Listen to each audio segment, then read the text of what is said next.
o vencedor venceu mesmo com a rosca espanada. Alonso não é da Red Bull, mas ganhou asas. E Ricardo só não é pior do que o Latifi. O Latifi é piloto? Isso e muito mais com Débora Almeida e Rubens GP Neto aqui no BPcast.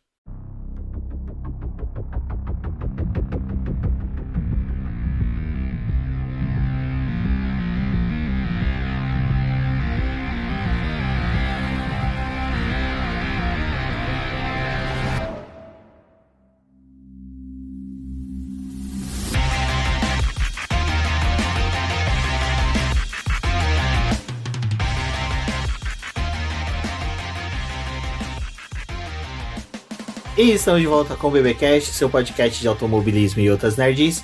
No episódio de hoje vamos falar sobre o GP dos Estados Unidos. E aqui comigo está a Débora Santos Almeida. Bem-vinda, Débora. Olá, pessoal. Sejam bem-vindos a mais um episódio do BPcast. E bom, a Red Bull acabou de conquistar o seu 5º título no Mundial de Construtores. Exatamente. Vamos falar aí da conquista, da Red Bull do seu 5º título no Mundial de Construtores, algo que foi bem legal aí para consagrar o ano que a equipe teve. Vamos falar de muito mais e foi até interessante que a gente atrasou hoje a gravação do BBcast e já vamos ter breaking news / revolta nos comentários, mas antes de prosseguirmos, aquele recadinho de sempre. Se você está ouvindo o BBcast, um forte abraço, agradeça aí a audiência e não deixe de verificar a possibilidade de se tornar um apoiador do Boletim do Paddock. Aqui na descrição do podcast tem o link do Apoie-se. Caso você queira, utilize bastante a plataforma do YouTube, tem lá a possibilidade de se tornar um dos membros do canal, isso também ajuda a gente bastante. E participando das lives aí, quando possível, mande um superchat, isso auxilia bastante aí o Boletim do Paddock no pagamento dos servidores e dos programas e softwares que a gente utiliza para o nosso desenvolvimento e crescimento aqui no site. A Débora me chamou a atenção aqui que eu dei uma embrolada porque eu tentei corrigir meu nome, mas é meu nome não, que eu tava falando, mas vocês ajudam no desenvolvimento do site. Pronto. Também conheça a nossa lojinha, que é uma forma de você apoiar o nosso trabalho adquirindo um dos nossos produtos lá, desde as camisetas, os bonés e outros produtos que estão por vir. Fique acompanhando as nossas novidades aí nas redes sociais. Exatamente. E antes de prosseguir, para vocês verem quando eu falo, pessoal, ouça o BBcast, venham falar com a gente, venham compartilhar com a gente que vocês estão ouvindo. Que a gente sabe, que a gente gosta, a gente pode retribuir esse amor, esse carinho de vocês. E hoje aqui, vou mandar um abraço pro Matheus Rodrigues, professor de história, que me pediu ali no Twitter, comentou que tá ouvindo o BBcast, que tá acompanhando aí nossas gravações, nossos podcasts, relembrando também de edições passadas. Um forte abraço para ele, agradecer aí também a companheira dele, Ana Paula, que tem a paciência aí de poder permitir que ele acompanhe a Fórmula 1. Isso é muito legal quando a gente vê que casais compartilham esse gosto. E um forte abraço aí para a filhinha dele, Olivia, que é recém-nascida e aposto que no futuro será uma excelente cabeça de gasolina. Um abraço para vocês e obrigado por acompanhar o programa. A gente fica muito feliz de mandar esse abraço aí para vocês e espero que a Olivia logo possa gostar também da Fórmula 1 e do automobilismo. Quem sabe ver uma pilota aí pela frente. Exatamente. Então, Matheus, muito obrigado pela audiência, um forte abraço. Espero que você ouça esse episódio e comente com a gente o que você vai achar agora, porque vai ser um episódio bem cansativo.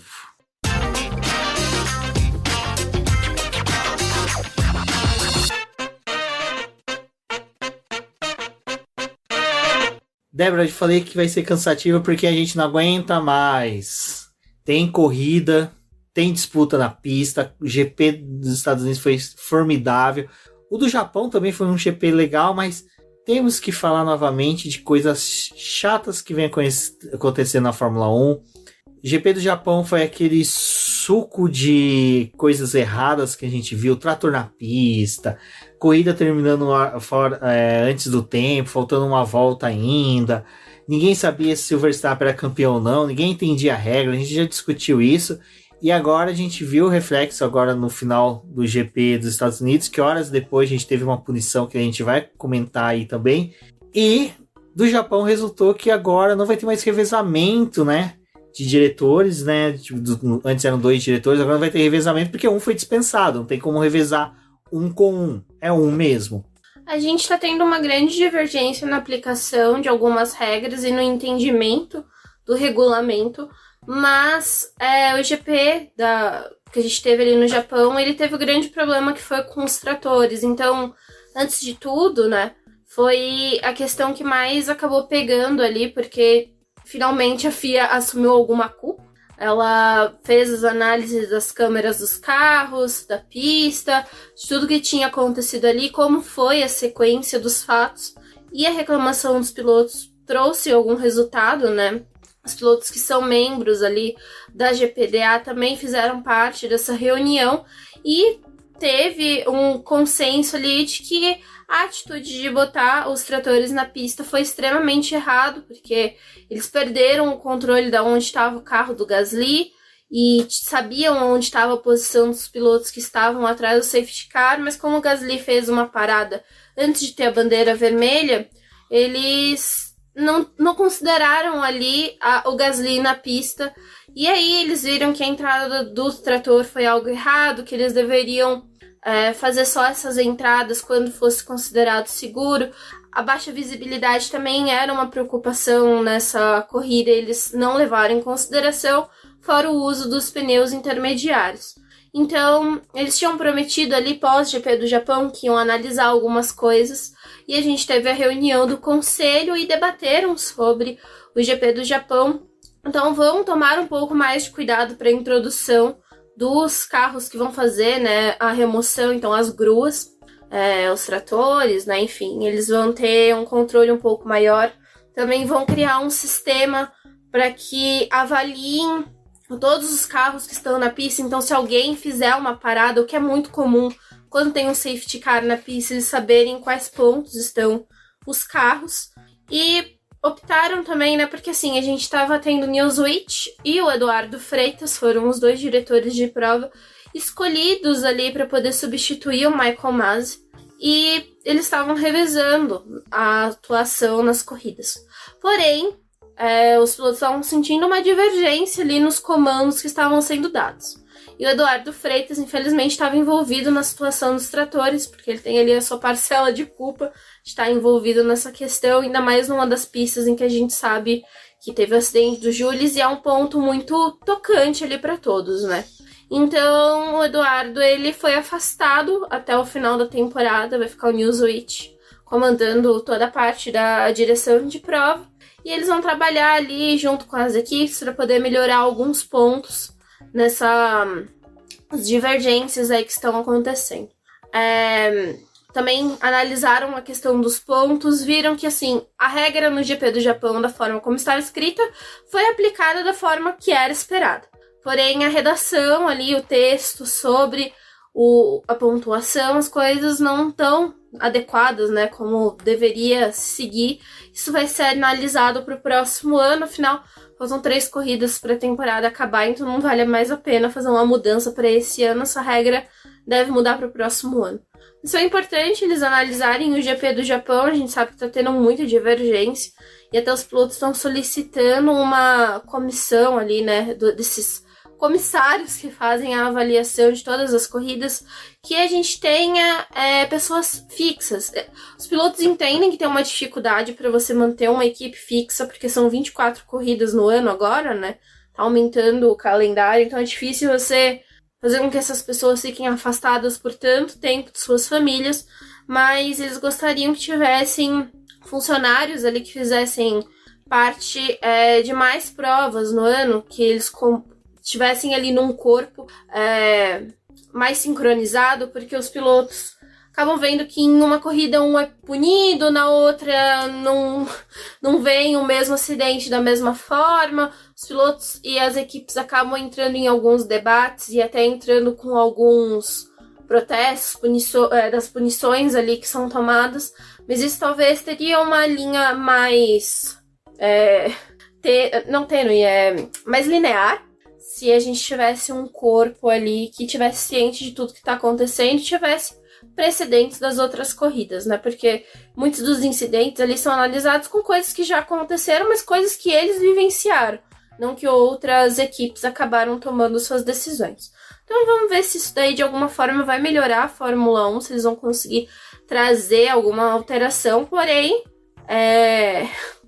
que bom que estão percebendo que o regulamento tá precisando de uma revisão, que o negócio não tá muito bom ali, né? E esses diretores de prova que foram escolhidos para poder tentar abafar um pouco do caso do Masi não colaboraram muito, porque o pessoal não tá muito satisfeito com o trabalho deles, não. Foi uma coisa que eu comentei no último BBcast, na live, que tudo que é escolhido pelo calor do momento não é bom. Sempre é melhor aguardar, esperar e segurar. As decisões de ter 2 comissários, de ter 2 diretores de provas, né, na verdade, e tudo pós saída do Masi, foi muito rápido a decisão e não foi tudo muito bem pensado. Teve tempo e tempo de sobra para se discutir, a gente teve ali 3 meses, mas Que deixaram para fazer as coisas em fevereiro, né? O presidente da FIA, na verdade, ele tentou ao máximo tentar manter o Masi, né? Tanto que demoraram para falar que iria ser dispensado, tudo, então assim... Teve também nesse meio a troca do próprio presidente, né? Porque o Jean Todt era presidente no passado e o Sulayen... Mas o Sulayen já assumiu em janeiro, né? Sim. Então assim, dava para ele... É que é uma coisa que a gente comentou, né? Ele ficou muito mais tempo tentando bater na tecla de que precisava fazer algo exemplar com o Hamilton por não ter comparecido no evento da FIA do que realmente definir essas coisas. Mas enfim, eu acho que tem muita coisa ainda para ser discutida. Eu vou ser sincero, toda essa questão da Fórmula 1 vai demorar até uns 2-3 anos para se resolver. Eu acho que ainda pro ano que vem, para 2024, a gente ainda deve ver muita dificuldade da FIA e da Fórmula 1 de acertar essas questões de punições. É que o problema do regulamento é que ele tem alguns furos, mas esses furos só são identificados quando eles precisam recorrer àquela regra. Tem algumas regras que elas não são utilizadas em todas as corridas, né? A gente pode dizer mais ou menos assim. Então, os problemas estão surgindo porque esses buracos estão aí, né? Tanto pela forma interpretativa como o corpo técnico ali que não está se entendendo com as próprias regras que o esporte tem.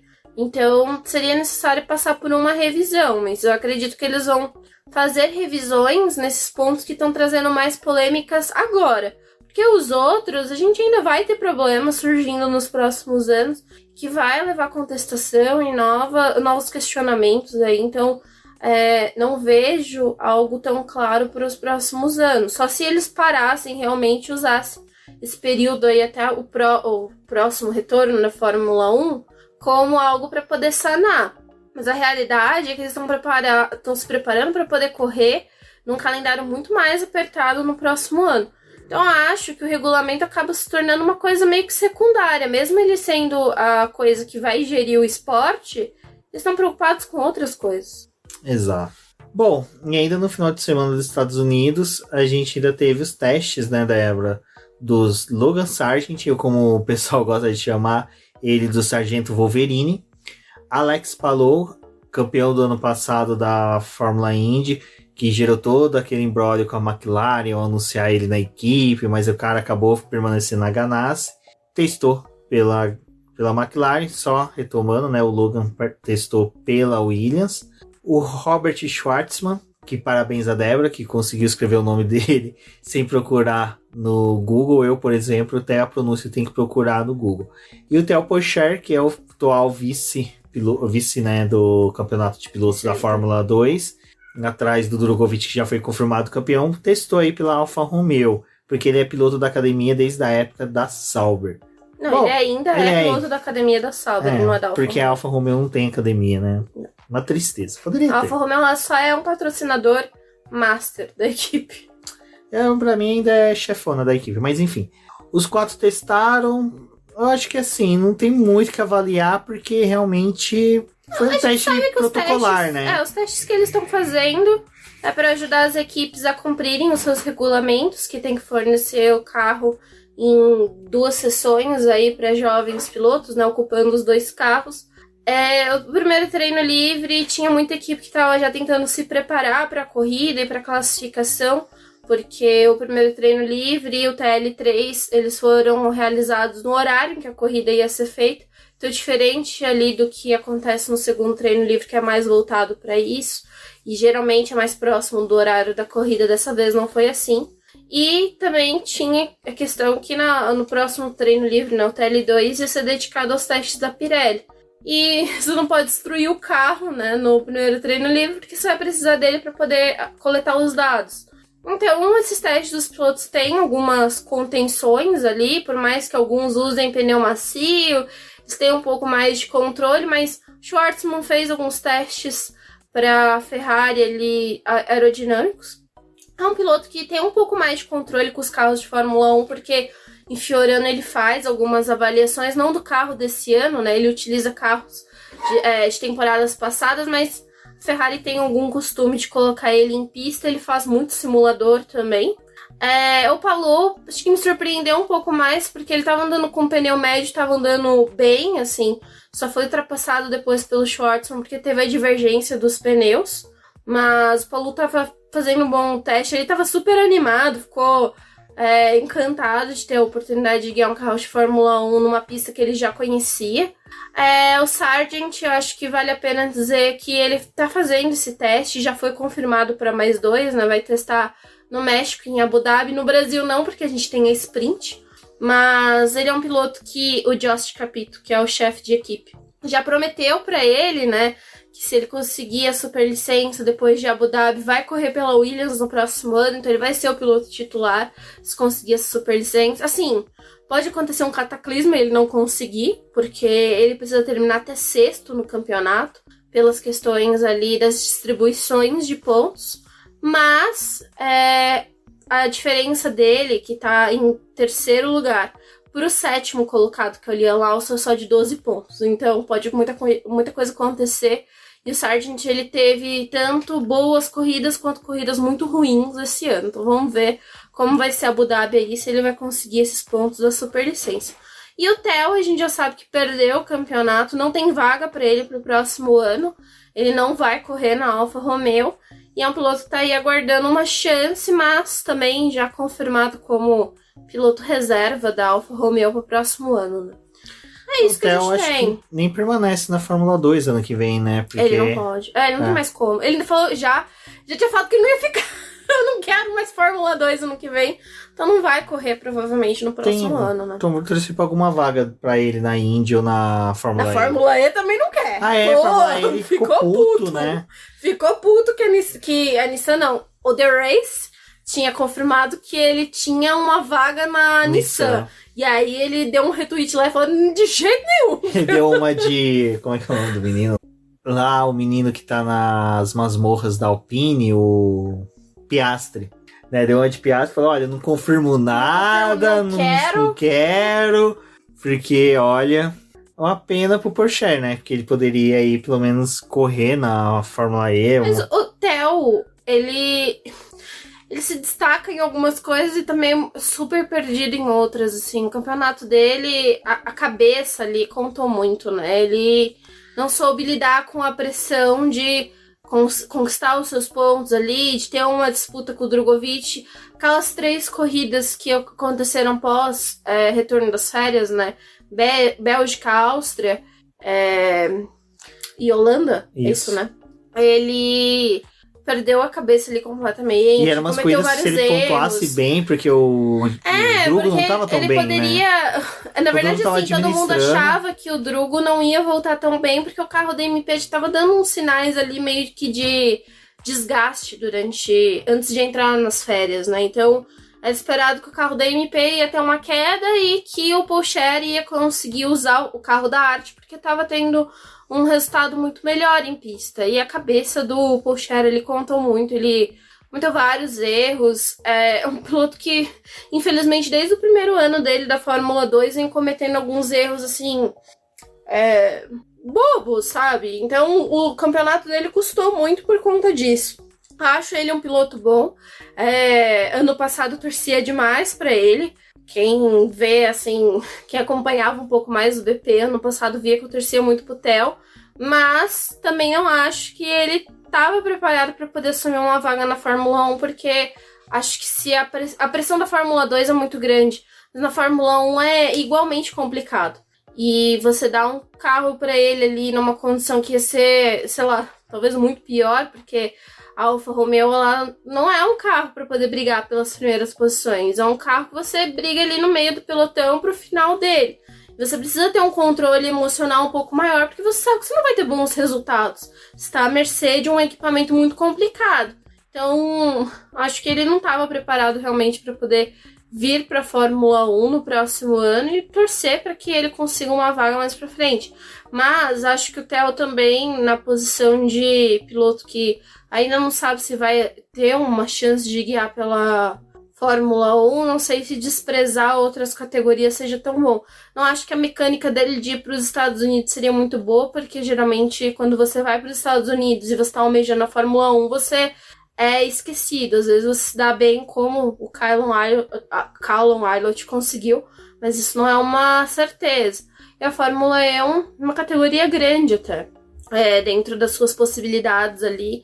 Não acho que foi muito bom também ter menosprezado a categoria dessa forma. Então vamos ver como é que vai ser o próximo ano dele como piloto reserva da Alfa Romeo. A gente sabe que não vai correr, só se acontecer alguma coisa muito zoada ali tanto pro Zoguanil e pro Bottas não correrem pra ele assumir, mas do contrário vai ser piloto de teste e vai ficar na fábrica. Cara, é aquela velha história, né? Eles colocam o Theo como piloto de teste, piloto reserva, aí acontece alguma coisa com o Bottas e com o Joe. Não, coloca o Kubica, por causa do patrocinador. Por causa do patrocinador, então enfim. E o Antônio também testou, né? O Antônio não testou, né? 8 minutos ele bateu, assim, gente. O tempo de você fazer um miojo comer foi o tempo do... foi... Mas olha o lado bom. O teste do Giovinazzi durou mais do que o tempo do Carlos Sainz em corrida. Então, né? Pelo menos isso, né? Pelo menos isso. Mas então vamos pro teste de pneu. Falar, né? Vamos pro teste de pneu da Pirelli, né? Vamos deixar. Também não tenho nada pra falar porque fiquei trancada pra fora de casa. A minha opinião é com base na Pirelli. Não vi o segundo Vamos lá. livro. Segundo a Pirelli, valeu a pena ter feito esses testes? Não acho que até agora não tem nada. Eles testaram o pneu duro, né? Vamos combinar que assim, os tempos, né? Testaram o pneu duro. Né? Não, acho que o pneu duro ele é o maior desafio que eles têm, porque ele não pode ser tão lento ao ponto de ninguém querer usar ele nas corridas. Mas é um pneu, assim, que é difícil de você ter um desenvolvimento. Porém, eles usaram esses pneus duros, até porque eles sabem que vão ter mais um teste, já que perderam a sessão ali no Japão, né? Então vão ter mais uma avaliação aí pra fazer dos compostos. Então devem trazer o médio ou o macio para as próximas corridas, que vão fazer essas avaliações. Mas, assim, avaliar os pneus slick não tem muito mais o que dizer, assim, os pilotos viram ali, ele é lento, obviamente, porque quando comparado com os outros compostos, ele é lento, mas acho que uma pessoa que saiu muito bem nos testes foi o Carlos Sainz. Ele conseguiu o melhor tempo dentre os pilotos que estavam testando os pneus do próximo ano. E também ele fez bastante, assim, o stint mais longo, né? Permanecendo com mais combustível na pista, dando mais volta, verificando durabilidade, porque era o que a Pirelli queria saber, durabilidade e comportamento deles, e o Sainz fez isso perfeitamente. Agora, em questão de avaliação, os times também são falhos, porque a gente teve 1h30 de testes. E tinha piloto que na última meia hora já estava fora do carro. Foi o caso do Hamilton, o Verstappen, o Pérez.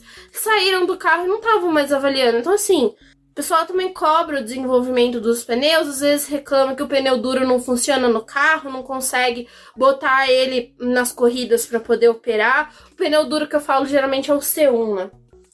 O pneu mais duro da gama. E tem muita reclamação, mas na hora que você tem pra poder testar, os caras também não querem ficar na pista por causa das questões do motor, já tá chegando o final da temporada, todo mundo de saco cheio. Então assim, galera, também não ajuda a te ajudar, né?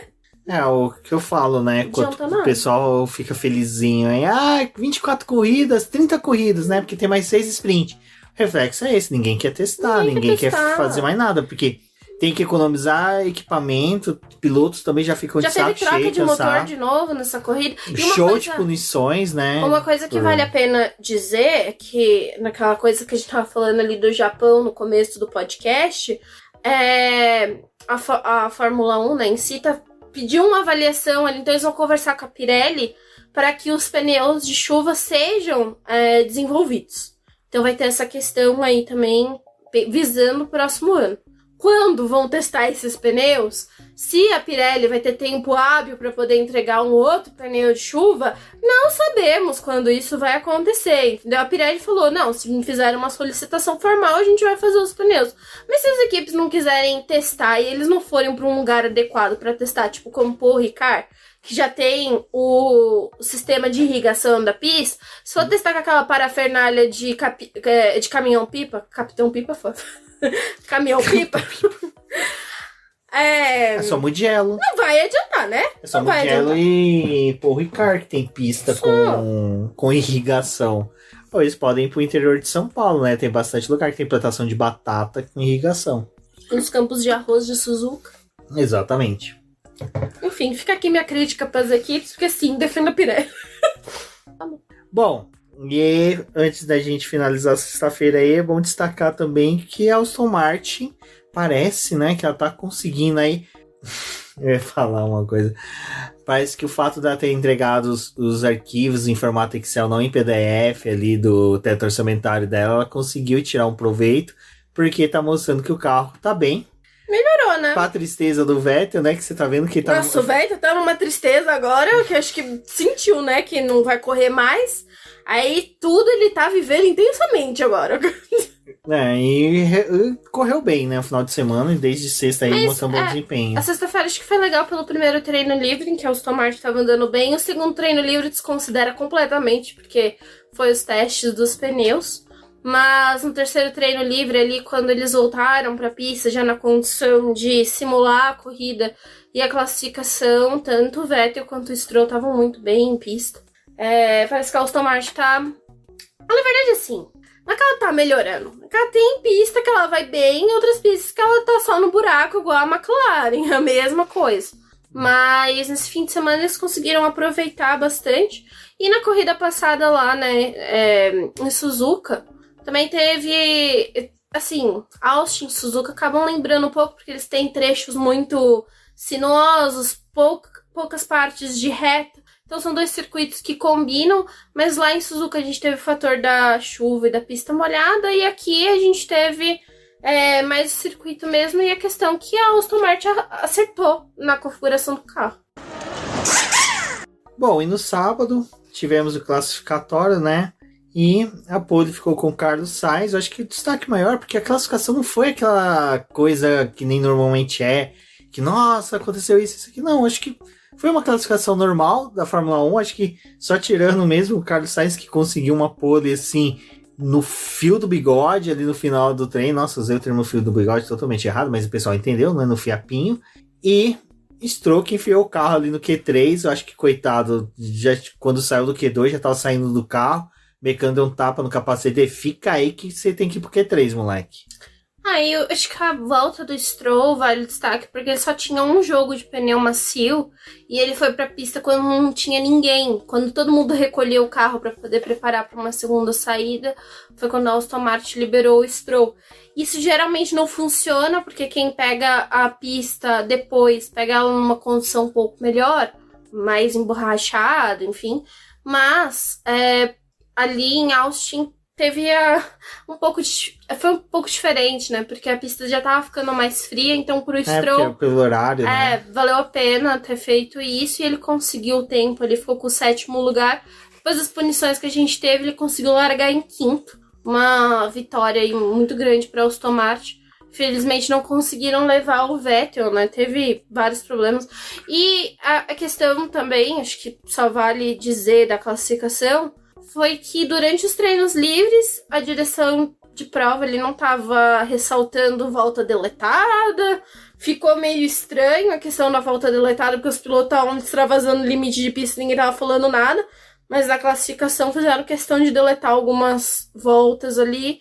E teve a divergência de umas voltas da Red Bull com uma da Alfa Romeo, que da Alfa Romeo deletou a do Zul. A do Verstappen não deletou e eles saíram no mesmo trecho. Assim, tudo cagado. Na hora que a gente for comentar da corrida, eu vou lembrar disso daí. Mas eu acho que realmente até esse negócio de não informar que tá tendo pilotos estão extravasando os limites de pistas, já que é uma coisa que a Fórmula 1 quer ter, então Acho totalmente ridículo.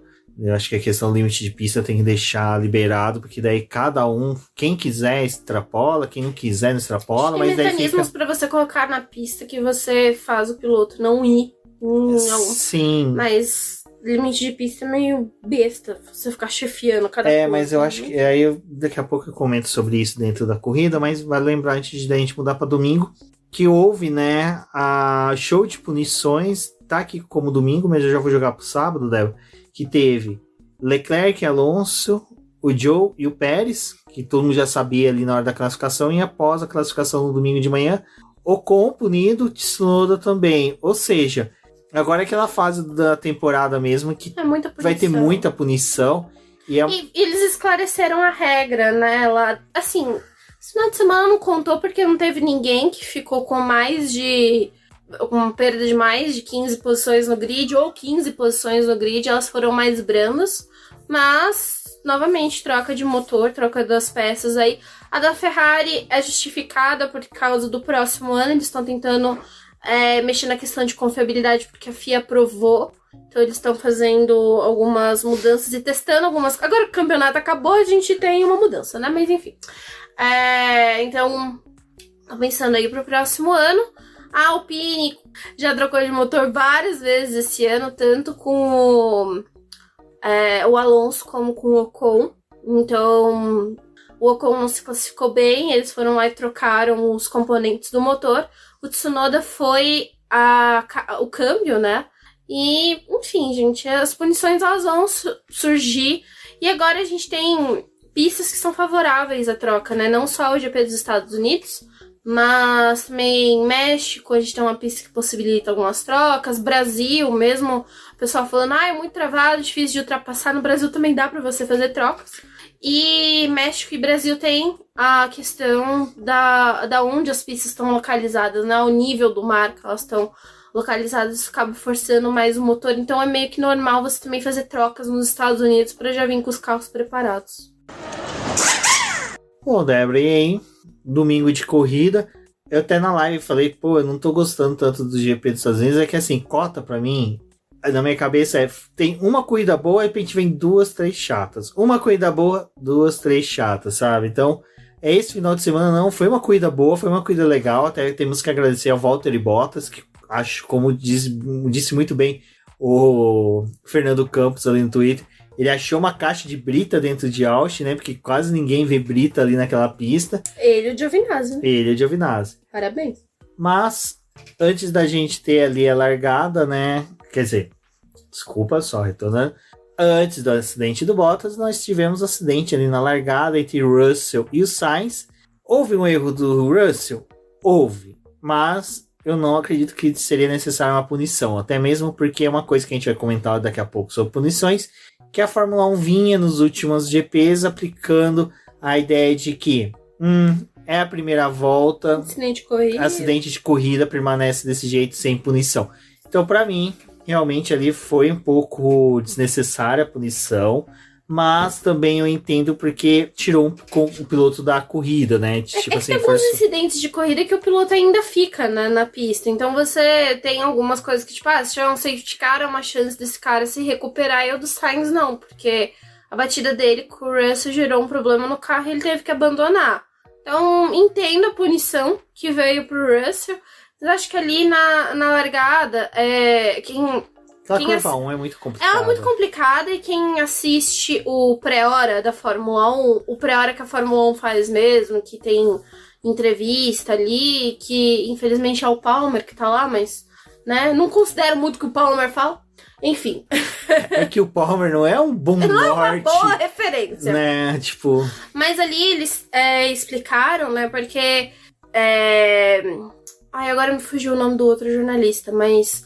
Eles têm um gráfico em que eles pegam os carros de Fórmula 1 e apresentam, né? Tipo, como que é a pista ali. Eles estavam falando da primeira curva, porque a primeira curva ela é muito difícil. E ela é uma subida e você vira pra esquerda. E ela... os pilotos, ao longo do final de semana, eles vão testando. E o que tinha sido observado é que o carro da Red Bull e o da Ferrari, eles faziam a mesma tangente. Isso não era só dos pilotos. Mas pelas características do carro. E eles, Ferrari e Red Bull, espalhavam mais nessa primeira curva, enquanto os carros da Mercedes vão mais por dentro para poder fazer essa curva. E ia ser um problema, porque a gente ia ter o Sainz e o Verstappen largando nas primeiras posições ali, então eles iam precisar fazer a mesma tangente para poder concluir essa primeira curva. E o Sainz perde um pouco de desempenho ali, vai escolher ali quase como se um carro fosse passar por cima do outro entre ele e o Verstappen, e tem a batida com o Russell.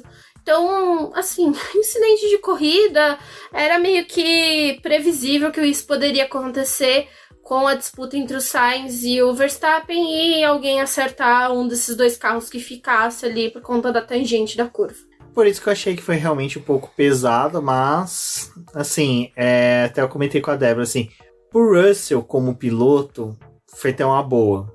Porque o Russell, ele tá precisando, assim, ele começou muito bem, eu acho que os períodos dele de Williams não dá um crescimento dele como piloto. Piloto, assim, que é aquela mescla entre pessoa e piloto, onde que você tem que criar uma casca. A dificuldade do carro ele passou, a dificuldade das disputas ainda não.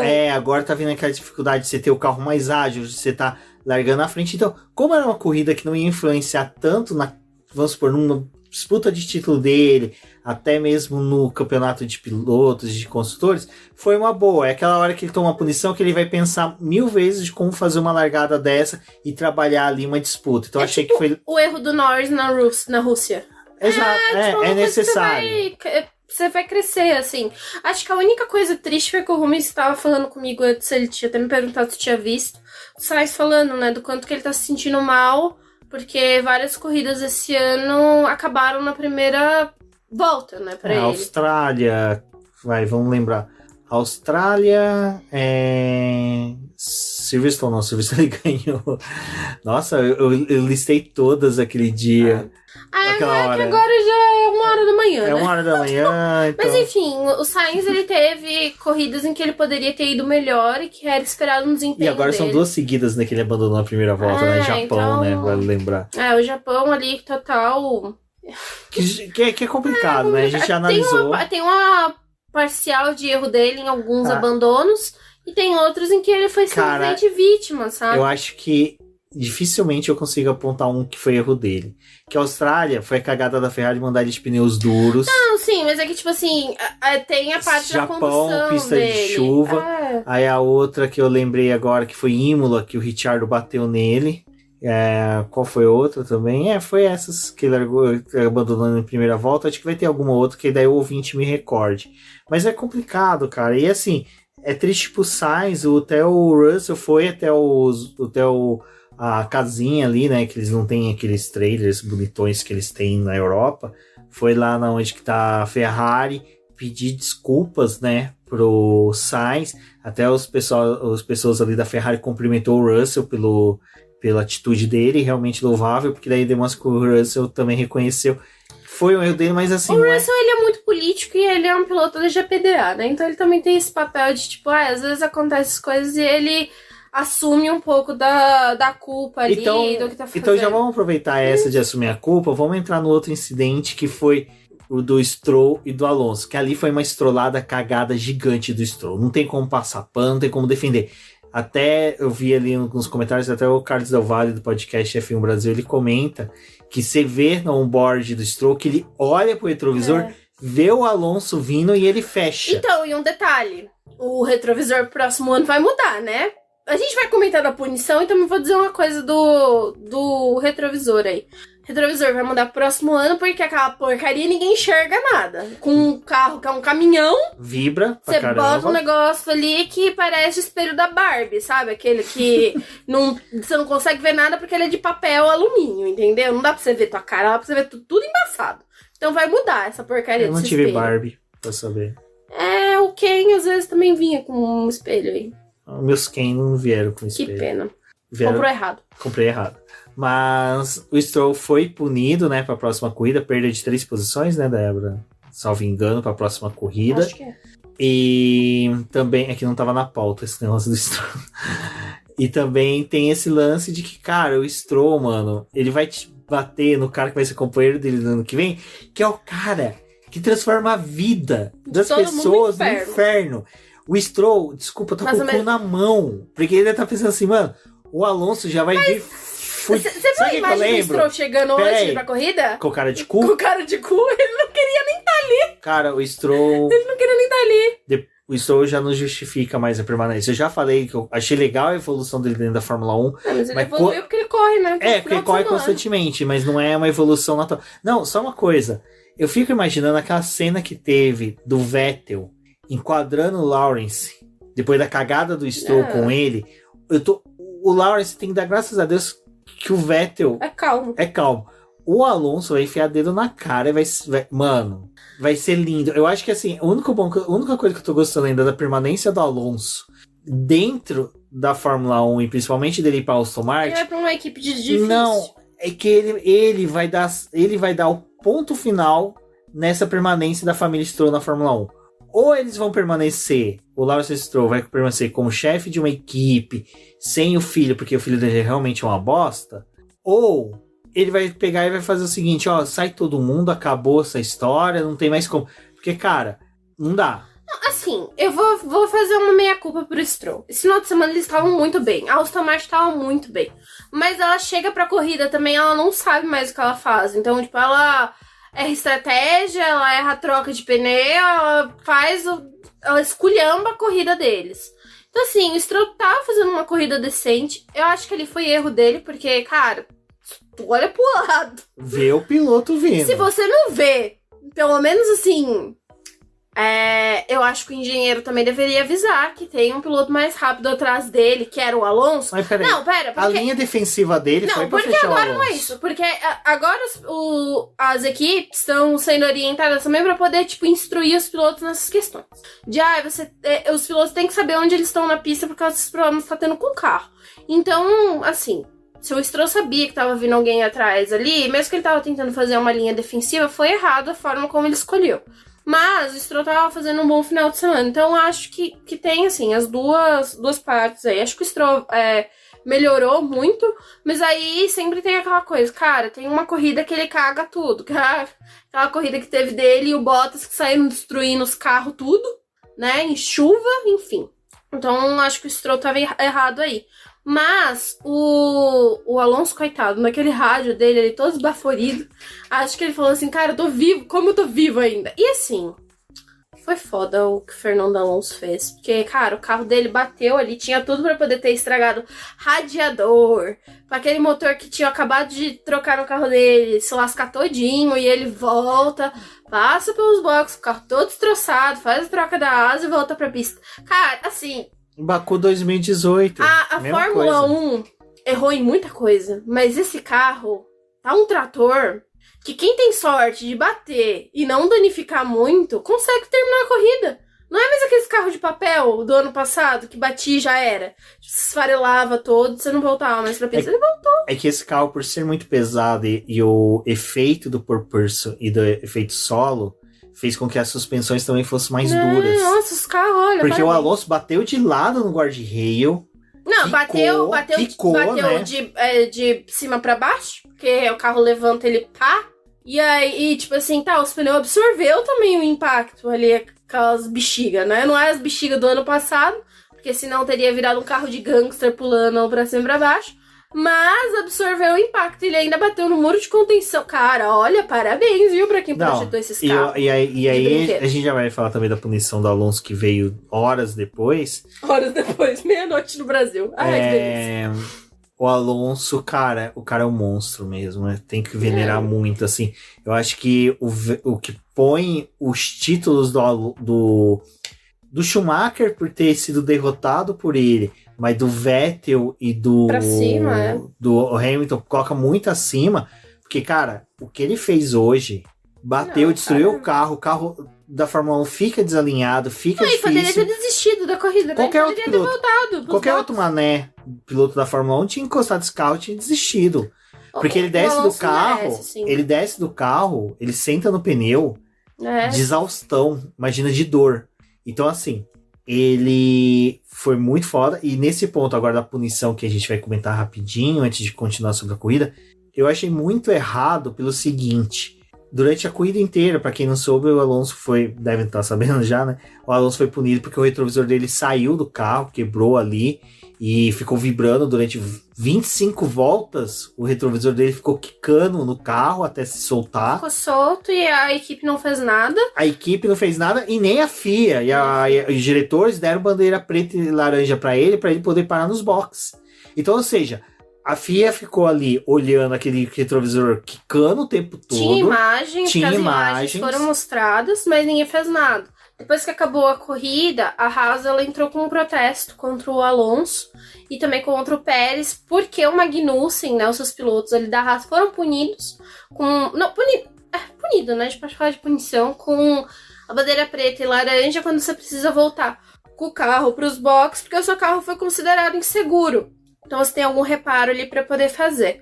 E eles fizeram essa observação. Pô, mas o Alonso tava com o carro ali e depois soltou o retrovisor. E o Pérez a gente já comenta depois. O Alonso foi punido com um stop and go, mas como a corrida já acabou, ela se transforma automaticamente numa punição de 30 segundos. E ele que tinha terminado em 7º caiu para 15º. Eles consideraram que o carro do Alonso estava inseguro, permaneceu muito tempo inseguro na pista, que a Alpine não tomou nenhuma decisão de chamar ele para os boxes, e o retrovisor no carro é considerado uma peça, né, tipo, de segurança, então ele estaria inseguro em pista por não estar com seus 2 retrovisores. Então, tipo, o mais prudente que eles querem dizer é que a Alpine deveria ter recolhido o carro. Mas vamos falar lá do que eu estava falando no retrovisor. Cara, tá todo mundo reclamando que não dá pra poder ver porcaria nenhuma com esse retrovisor. Então, eu acho que ele estando ali ou não estando, não está fazendo diferença alguma, porque ninguém consegue enxergar nada com aquela porcaria. Então, você dizer que ele tá inseguro, os 20 carros do grid estão inseguros, porque não dá pra ver nada com aquela porcaria. Mas acho que eles esperavam que, tipo, a Alpine, quando fez a parada com o Alonso, que tivesse, então, colado aquele negócio ali com uma fita para que ele permanecesse na pista e não tivesse soltado. Foi punido depois de uma grande corrida aí, e é isso. Assim, depois de toda a corrida, depois de ter trambecado todo o carro, ter recuperado posição, foi punido e voltou lá pro fundo. Parabéns, viu, pelo atraso na punição. E parabéns pela Haas, pela sua observação também. Vamos lá, agora só, tipo, break news. O Adam Cooper, que é um dos jornalistas que cobre a Fórmula 1, trouxe agora no Twitter que a Alpine apresentou uma contra-razão ali, né? Ela pode... Toda equipe que é punida, ela pode depois entrar com um recurso para poder tirar essa punição, pedir uma reavaliação. No caso, a sustentação dela, da tese, é que a equipe, a Haas apresentou a contestação muito tempo, quer dizer, apresentou o protesto muito tempo depois do que deveria, e que também a própria FIA, pela omissão durante a corrida da bandeira preta e laranja, afirma que o carro estava seguro.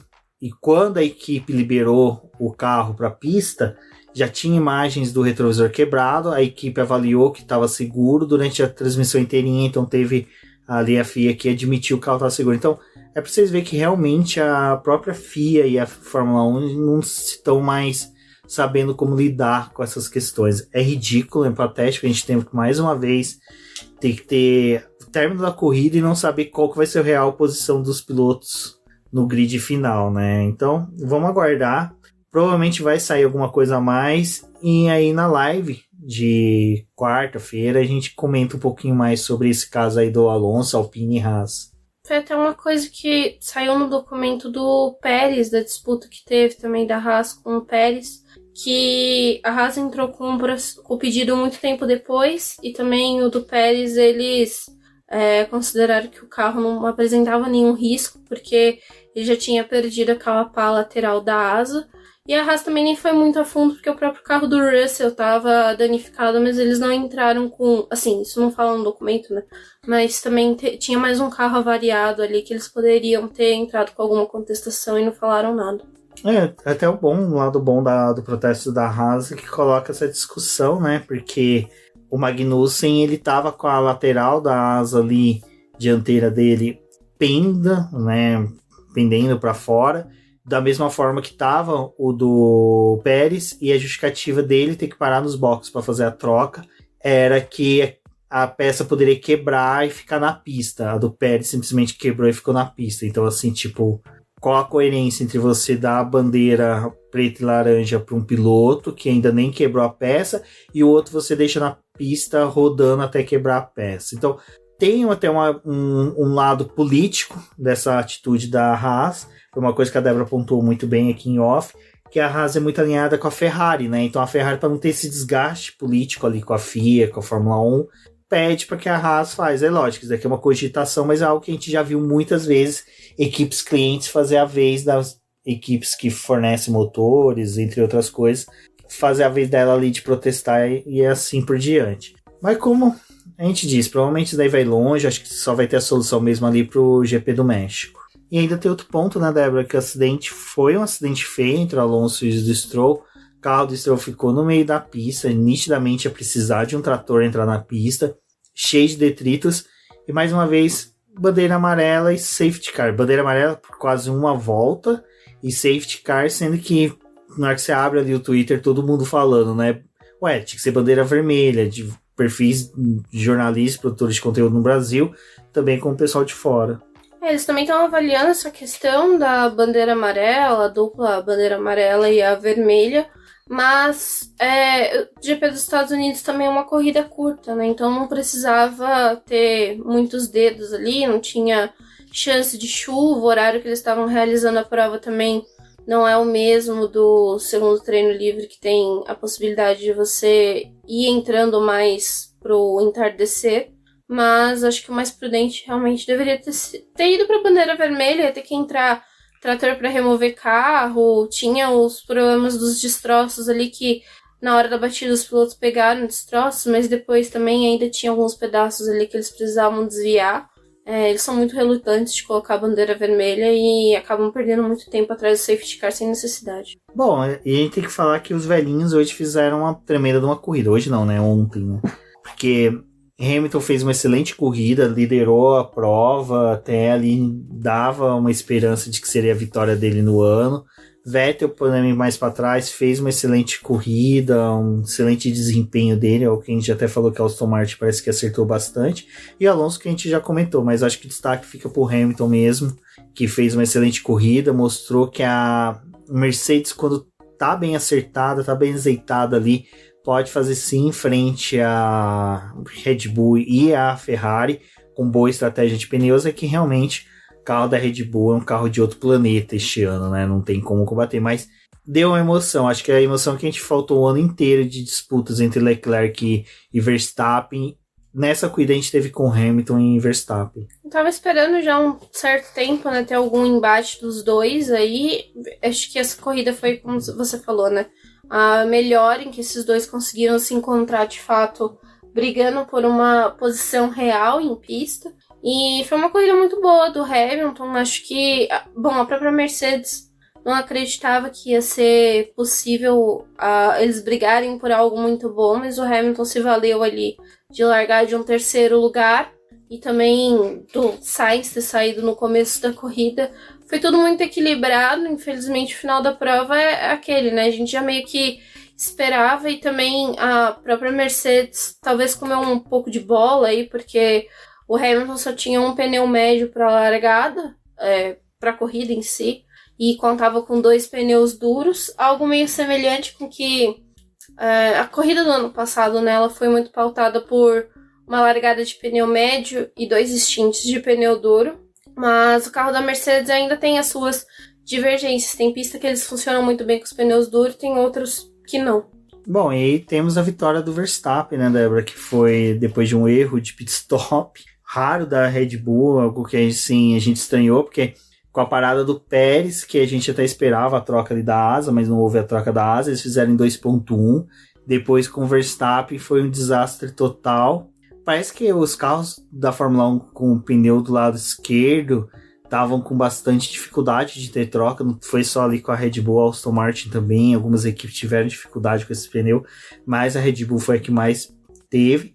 foi uma boa, porque assim, não com maldade contra a Red Bull e com o Verstappen, mas isso ajudou bastante a lhe dar uma emoção, principalmente no embate que teve com o Leclerc, que fez uma corrida de recuperação excelente, e depois até com o Hamilton, mas Verstappen vence, né? Algo que já era meio previsível, mas acho que foi a primeira corrida em que ele realmente teve uma dificuldade maior com o Leclerc e com o Hamilton na disputa na pista.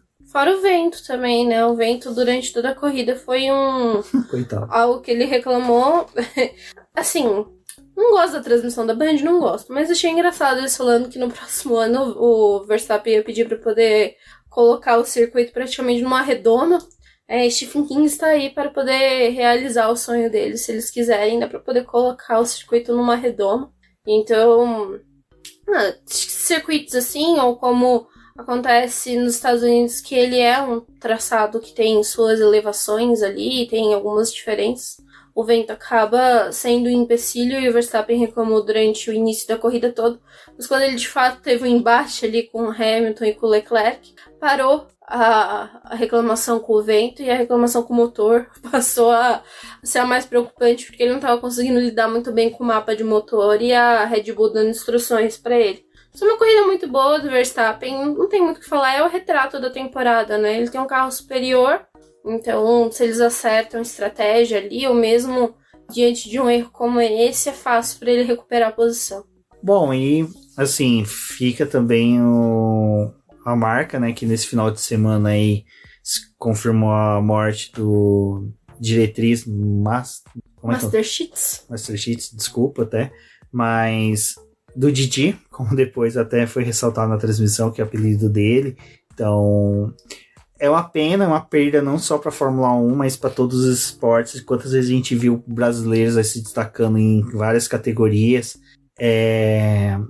por praticar esportes patrocinados pela Red Bull, e até vale um destaque que eu sempre achei muito bacana, que a Red Bull no Brasil, pelo menos, deu muita... Brasil e outros países também, mas deu muita voz para atletas de periferia, com street dance, skate, patins, esportes em que normalmente eram marginalizados por grandes companhias em patrocínio, e a Red Bull foi lá e apostou. A gente tem grandes nomes do Brasil, até nas Olimpíadas, né? A gente viu vários atletas brasileiros que são atletas Red Bull. No automobilismo nacional, a gente pode até destacar que até hoje o Kaká, o Fraga são pilotos Red Bull. O Daniel Serra foi por bastante tempo piloto da Red Bull, e engraçado, é piloto da Ferrari, mas uma perda aí pro Didi é uma torcida, até uma coisa que ressaltou o nosso querido Cristiano Seixas, que é o risco de, às vezes, numa mudança de diretoria, entrar uma galera aí que pense mais no financeiro e menos no marketing, e acabe diminuindo patrocínios, mas eu acho pouco provável, porque até uma coisa que o Valese trouxe no texto, que até eu republiquei, vale muita leitura, que é o dono do Touro Vermelho, vou pôr o link na descrição desse podcast, que enquanto que a Coca-Cola, por exemplo, colocava 9% do seu lucro como dinheiro para investimento no marketing, a Red Bull colocava 1/3. Então tudo que ela ganhava, 1/3 virava para marketing. Então isso dentro do marketing está dentro do patrocínio para pilotos e várias coisas. Então fica aqui nosso pesar, até o pessoal que sempre falou que a gente é hater da Red Bull, mas saibam que toda vez que uma equipe está em evidência, normalmente todos os pontos negativos e positivos dela sempre são bem batidos, mas a Red Bull a gente sempre teve aquela coisa de falar bem dela quando ela faz coisas boas, e acho que o grid da Fórmula 1 hoje só é composto de excelentes pilotos, porque a Red Bull tem uma boa academia e colocou excelentes pilotos. Então, acho que é um momento triste, assim, vale pensamento por tudo que o Didi fez aí pela Fórmula 1, e torcer aí para que a memória dele não se apague dentro da categoria. Acho que a Red Bull, né, como você falou, ela tem vários pilotos no grid, e quando a gente analisa o grid, assim, tipo, da onde alguns pilotos acabaram chegando, eles têm algum vínculo com a Red Bull, muitos deles, e fora que nos outros esportes, mesmo quando ela já não estava mais atuando ali, ou num país, ou em um determinado esporte, ela não retirava o patrocínio dela do atleta, né? Então vários atletas aí continuaram. A Red Bull era também forte aqui na própria Stock Car, como você falou, mas tipo, depois que ela se retirou ali dos patrocínios do carro, ela permaneceu ali ajudando o Cacá Bueno, então é uma marca bem legal. E dos pilotos da Fórmula E mesmo ali, que ainda continuam com patrocínio, o Buemi, que é um piloto que corria pela Nissan, né? Ele tinha o capacete dele com o símbolo da Red Bull, então tipo, ele já tinha se desvinculado da Red Bull em questão de pilotagem na Fórmula 1, né, ali das coisas, mas ainda tava nessa questão da Fórmula E, e a Red Bull também mantinha assim, tipo, ele é nossa reserva, se precisar a gente tá aí. Mas acho que é uma empresa que fez uma formação muito grande para os atletas, né, então fizeram ali antes do início da corrida uma homenagem, decidiram correr esse final de semana, prestar essa homenagem. E acho que só um dos pontos que a gente pode ainda dizer é que a questão ali do teto orçamentário da Red Bull vai ser discutido na próxima semana, porque eles não acharam muito legal finalizar os acordos enquanto a Red Bull tinha tido essa perda, né? Não é, na verdade, sim.